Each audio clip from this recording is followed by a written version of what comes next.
Hey, what's up, everybody? BDF 44 coming at you with another video. All right, so we got the Lakers and the Portland Trailblazers tonight at 7 p.m. Pacific, 10 p.m. Eastern in Los Angeles at Crypto.com Arena.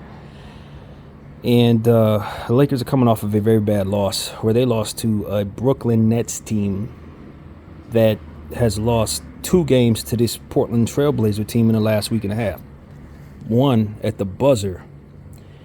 Now, the thing about this Portland Trailblazer team that we need to understand is, I always say, pay close attention to what a team has just done. Don't look at the fullness of their season only and say, oh, this is a bad team. What type of week are they having? How did they play these last 2 games? In these last 2 games, they won. They're on a 2-game winning streak. They beat those Brooklyn Nets, of course, and then turned around and beat the brand new Pascal Siakam Pacers that came into their house and shot 42% from both the field and the 3, and they still beat them. The reality is, Jeremy Grant is on a massive tear. He just scored 67 points in the last 2 games, and that's what's happening. You also got Malcolm Brogdon, who's back into the fold, healthy for a change, and also is on a nice tear, playing very, very well. So when you got those 2 vets going strong, you got to really consider that. Now, of course, much has been said about DeAndre Ayton missing the game that they had against Minnesota, where he could not make it to the arena because there was some ice issues outside of his unit, his compound or what have you. It's going to be a situation where he'll be available tonight as well. So that's 3 key vets that you expect to play for the Portland Trailblazers, who haven't really been together all season long. And then you couple that with Scoot Henderson and Anthony Simons, who are game time decisions. Now you're looking at a fullness of a Portland team that hasn't had this full spectrum of players pretty much all year long. All 5 of these guys going to be on the floor at the same time. That's very rare for them right now. And you couple that with their bench players, Diop Wraith, who's been balling like crazy, a center that they found undrafted that's just been an anomaly for them. Tamani Kamara, who they got in the Phoenix Suns trade, who plays some fantastic defense. You got Jabari Walker, Samaki's son, who was NBA champion with us, Samaki Walker, back in 2001, I believe it was. His son's on this team. He's also a high-level power forward. So what you're looking at is a very serious front court. Ayton, Walker, Rafe, Grant. You can't play small against this team when they're healthy. Now, they are tanking, but what you got to understand about this specific tanking team is that they would likely want to move some of these vets off of the team so that they can fit their own timeline. And so that means they're featuring these guys, Malcolm Brogdon, Grant. They're featuring these guys so that they can raise their trade value and get them off the team. So this ain't the time to take them lightly. This is not the time to look at this and say, oh, this is a bad team. No, this is a bad team who has players playing at a high level that they would love to get for a whole lot. So that means they're going to be spamming them dudes. It's going to be Brogdon. It's going to be Grant. It's going to be Ayton. You know what I mean? You're going to see a lot of them dudes tonight. And then you're going to see Scoot Henderson, who's obviously coming into Los Angeles. He didn't get a chance to play in them first couple games. He's been struggling this week. But we also seen him play well over the last 3 weeks in certain moments. Trying to stay healthy, very difficult to do so, but he is obviously a high-level rookie that needs to be taken extremely seriously, get a lot of passes off, that kind of thing. And of course, when you consider Brogdon, Simons, and Scoot, you're talking about ball handlers, multiple ball handlers. The issue we had with the Nets is that we couldn't seem to deal with their ball handlers. They had people like Smith and Dinwiddie and Walker and all these different players that were killing us. I think this Portland team kind of looks like the Nets team to a degree. That's probably why they beat them a couple times, because they match up well with them. They provide similar stuff. So that's what concerns me, man. In a different situation, the trio the Portland Trailblazers have in Ayton and, of course, Brogdon and Grant, they would be a part of a playoff team. That's not a trio of players you just say, oh, they suck, can't play together. No, they really, really good when they all clicking at the same time. And so that's what concerns me about this game. And then you talk about Simons as well, a high-level, all-star level player, even though he's been hurt and kind of iffy. The Brooklyn Nets game, he won at the buzzer. So it's like this team is an optical illusion at this moment because they got a lot of really good stuff playing really, really well. Just in time to play us. Now, they would like to tank. They would like to lose. But they would also like to trade those guys for a bunch of picks and stuff. So these are things that we just need to be aware of going into this basketball game. This is not anything less than yet another trap game for a team that doesn't show up for trap games. For a team that just dropped the Brooklyn game in one of the most embarrassing losses you ever see. Well, we had a 37-point first quarter and then proceeded to give up 30-point quarters after that. Let the Brooklyn Nets score like 60-something points in the second half. Barely scored like 22 of our own in the fourth quarter. It just got worse and worse and worse as the game progressed. Just tired. It's a tired basketball team. That's what the Lakers have shown themselves to be. Not tired as in fatigue, but tired as in they ain't going to show up and kind of be lackluster when they shouldn't. So that's my attitude about them right now. I'm very frustrated with my team. It's one of those situations where in looking at the Portland Trailblazers having been on a 2-game winning streak, having beat the team we just beat, I would like to think that we're going to come out with a certain sense of urgency to not be embarrassed 2 games in a row in our home court. But I ain't putting no money on that. Not after what I've seen. So, Rui Hachimura was 0 for 7. Braun was like 8 of 22. We just did not get a good game out of our forwards in that last one.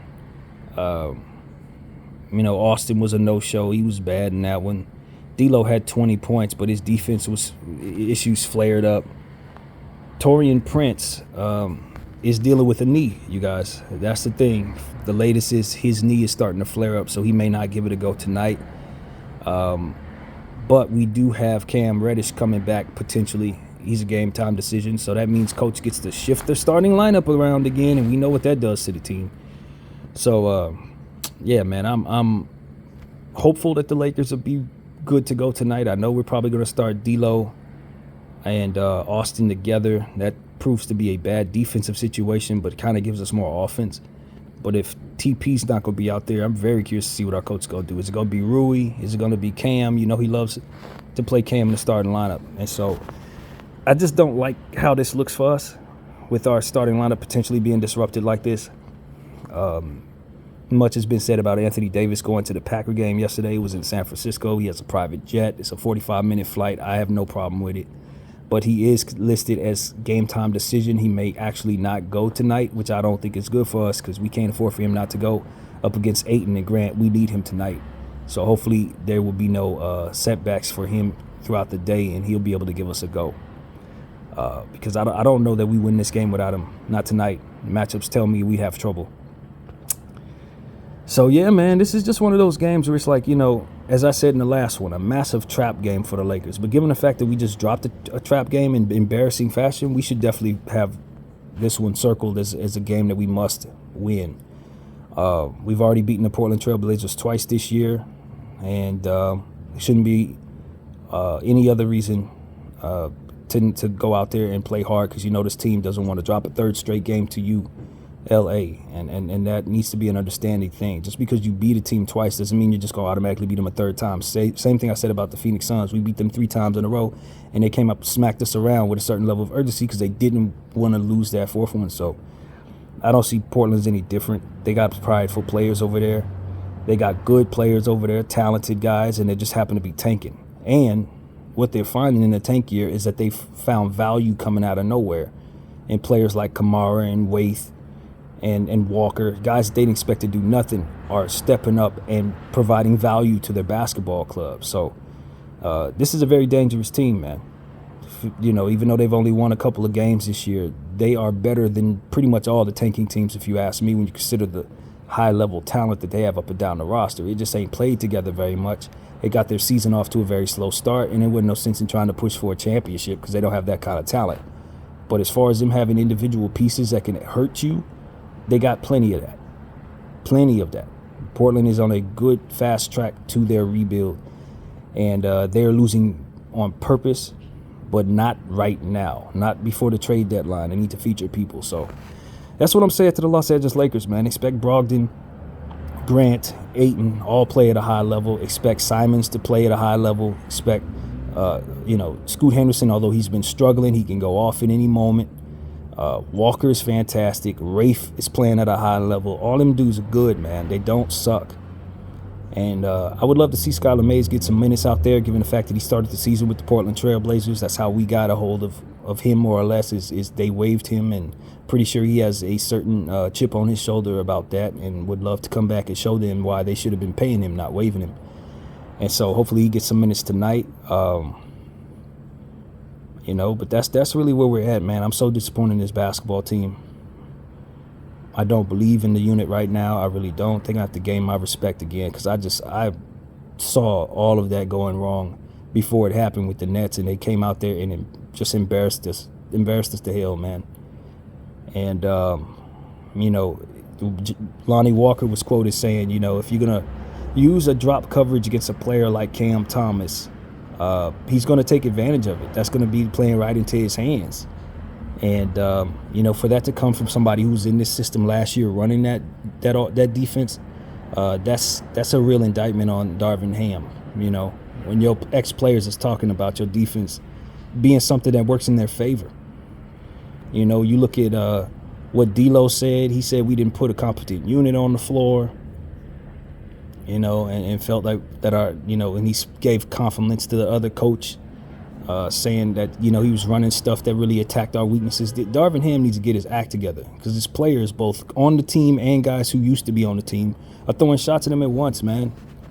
And it's not something that, I take lightly. I'm listening to them speak.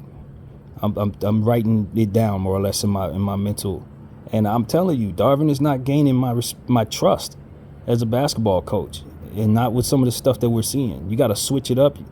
You got to run more offensive plays. You got to show up for the big games just like you show up for the smaller ones just like you show up for the big ones. It's his mentality, I think, that ultimately trickles down to the team and how they show up and prepare for these games. Because there's certain games you could tell he's done massive homework, like he did against the Indiana Pacers in the championship game, and you could tell there are games where he does no homework, like we saw against Philadelphia when they launched a million threes and he wasn't guarding the perimeter. I mean, it's just, when are we going to see a consistency out of this guy? And with the starting lineup potentially being in fluster with his favorite mainstay, Taurean Prince, potentially missing the game, God knows what he's going to throw out there tonight.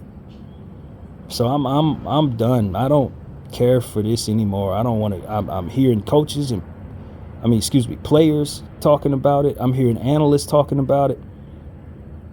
You can bring in all kinds of talent, man, but if you're going to continue to have a coach that has this type of mentality, if you go bring in a coach to continue to run stuff that does not work just because his predecessor ran it, then you go continue to drop games like the Brooklyn Nets, man. And you may drop a game like tonight if he ain't paying attention to the fact that Jeremy Grant is going off for 30 apiece every night these days. I mean, does he know this is going to, I'm telling y'all that they have a front court that you need to take very serious. And it didn't take but 15 minutes for me to look at their stats, read up on the games that they played. I didn't even watch highlights, but I know enough to know that they got one of the more well-playing front courts in basketball today. They have that in Portland. So if you're not paying attention to that, and their backcourt is extremely talented too. So if you're not paying attention to that, you can come in here lackluster and you can get blown off the floor, because that is exactly what time it is with this Portland team. They're not playing poor. They're on a winning streak. They've tasted slight success, and they want more of it. They've beaten teams that they probably shouldn't have beat, in the Pacers with new Siakam out there, and the Nets twice. They know what it feels like to win right now, and they're probably going to continue to try to stay on that path, knowing they're going up against a lackluster Laker team that comes only half prepared and is going to play off of them from behind the arc. They're going to shoot, man. Brogdon, Simons, they're going to shoot. Grant. They're not the greatest shooters, but they're going to shoot. And so if you leave a guy like Anthony Simons out there, believe me, he can go for 40 on you. That's not going to be an issue. You know what I mean? It's not. He shoots the three for real. So that's my thing with this guy. I'm tired of this crap, man. I'm honestly over all of this. This whole season has been mediocre, just like the crap he's running out there. And so that's what I got to say. That's my God's honest truth. I hope we have a better attitude going into this game than we did, coming out of that Nets game. But me as a fan and an analyst, I don't, man. I don't. Changes are needed, and I don't know that we can get the changes we needed made because our players haven't looked that great over the last couple of weeks, while the guys we're trying to trade for look fantastic. You know what I mean? So it's like, that's part of the coach. He needs to put guys in positions to be featured. Rui Hachimura should be featured right now. D'Lo, continue to feature him. Why he was put on the bench when you needed to trade him is beyond me. You're going to drop his value when you do that. Are you trying to make the team worse? I mean, I just don't care for even having that question answered no more. I just want Genie Bus to move on from Darvin Ham, man. Honestly. And I think the team will immediately improve when you put somebody down there who ain't going to be having these type of issues. Letting stuff stay bad. Just, not even calling timeouts. Just letting it just bleed out. And I'm just like, yo, I don't care for this, man. And I don't think our players do either when you listen to them speak. So it's like, what are we doing? What's up, Genie? My attitude about this is LeBron James has got every reason in the world to go play with his son in San Antonio or Portland or whoever picks him up. So can we make this year worth it by doing some things that help us? And we got to find somebody in here who can make this team look better, or we're just going to fizzle out, man. Our season is just going to go by the wayside, and that's going to be it. We'll watch the Boston Celtics hoist number 18, and we'll never catch up to them. While we sit up here trying to figure out what the Nets want to do. And you know what I mean? Stuff like that. It's like, yo, this should not be a difficult game to win, because we should come in with having been humbled by the Nets, knowing that this team is playing well if you're doing homework on them, knowing Jeremy Grant needs to be doubled or what have you. You know that. You know Simons is going to go off. You know what I mean? If he's healthy. These are things that you don't have to think too hard about when it comes to the Portland Trailblazers. Diop Waith, however you say his name, he is a high-level rookie. You need to take him seriously. You know what I'm saying? Stuff I'm not going to be surprised when these guys play well. Jabari Walker is a double-double waiting to happen with the right minutes. I know this already. Malcolm Brogdon is a fantastic point guard who can do a lot of different things. Rookie of the Year about 8 years ago. I already know this. DeAndre Ayton enjoys being on Portland. He's a happy Portland Trailblazer. I know he can go off for 15 boards and 20 points tonight. I know this. You understand what I'm saying? Does Darvin know this? Or is Darvin looking at this saying, oh, it's the Portland Trailblazers, I can sleep in and watch some football and we go out there. Like, if that's going to be his attitude tonight, we're going to lose by 15 points, y'all. You know what I'm saying? So that's where I'm at with it. Austin Reeves, his three-point shot has been falling. His defense isn't going well. We need him to play better, man. If you're going to be the untouchable guy, I'm a fan. But it's hard to argue that you being one of our best trade pieces can't make this roster significantly more manageable for Darvin Ham, who's going to do all types of stuff. And, given the fact that it's very clear that y'all ain't on the same page and Genie ain't about to move him, all I'm saying is Austin got to play better, man. That's it. Whether I want to keep him on the team or not, we're not in a position to just chill. We got to make moves, and you're probably the most valuable thing here. Losing value by the second because you're not playing better, brother. It ain't deeper than that. You got to play better. Both sides of the floor. So I'm expecting Austin Reeves to step it up tonight. I'm calling him out specifically. Step it up, bro. So that's really where it is, man. That's where I'm at with it. I'm irritated with this Laker team. I'm embarrassed by that last basketball game. And I'm waiting for them to tell the story from here on out. If we're going to just be this kind of team, then my attitude's going to be like this. It ain't going to be much better than this, because I see LeBron James healthy. I see Anthony Davis healthy, and we still below 500. And it's the end of damn January. If this is just who we are, then it ain't a whole lot else to say other than maybe we win, maybe we won't. But I can tell you right now, falling out of the playoffs ain't crazy. It ain't something that you should just think is just not going to happen. LeBron James going to play with his son somewhere else ain't something you need to think it's just not going to happen. Y'all better have these things on the forefront of your mind, whether analysts are talking about it or not. I'm telling you, you better see this coming. Don't be caught off guard by none of this. Not by the Portland Trailblazers playing well, not by LeBron James potentially leaving, not by any of these things and missing the playoffs. Don't be caught off guard by none of this, because it's in our face. So guys got to play better, man. Get your act together. So that's pretty much what I got to say, man. Your Los Angeles Lakers are going to be wearing their white uniforms tonight. Portland Trailblazers are going to be wearing their Rip City black jerseys tonight on our home floor. And if Jeremy Grant goes for 40 points, you should already know it's coming, because he's on the tear and he's only getting better, it seems. You know what I mean? So that's what I'm telling y'all. Be aware. Jeremy Grant is playing like a superstar right now. Guard him accordingly. So that's pretty much where we at, man. Don't drop this game. BDF 44. I thank y'all for watching. I'm out.